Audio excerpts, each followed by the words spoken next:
So you learned how to build a dynamic array from scratch, and that was a great exercise. However, Java has two implementations of dynamic arrays. Let me show you. We have two classes, vector and array list. Both these classes are declared in the java.util package, but they're slightly different. The vector class will grow by 100% of its size every time it gets full, whereas the array list will only grow by 50% of its size. Also, all the methods in the vector class are synchronized.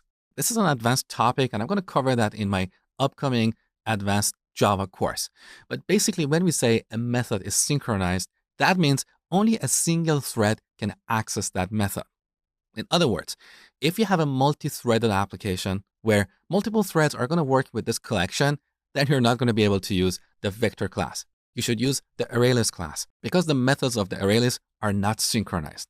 Again, I'm going to cover that in detail in my upcoming advanced Java course. Now let's have a quick tour of the ArrayList class. So let's type ArrayList.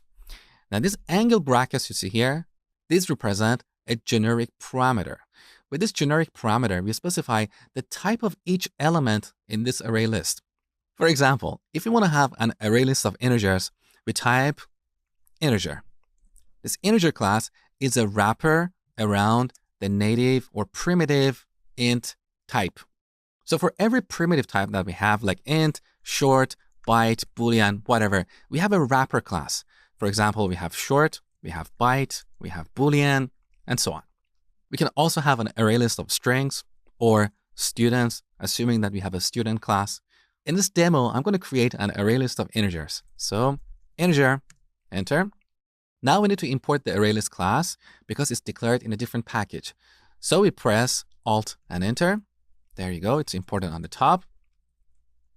Now let's create our ArrayList. We call this list and initialize it using the new operator like this. New ArrayList. And now we can call the add method. We can add a number here and duplicate this line a few times. Add two more numbers. Now we can print this list on the console. So here's the content of our array, beautiful. We can also remove items, so remove. We can remove a particular object or remove an item at a given index. For example, we can remove the first item. And now 10 is gone, we only have 20 and 30.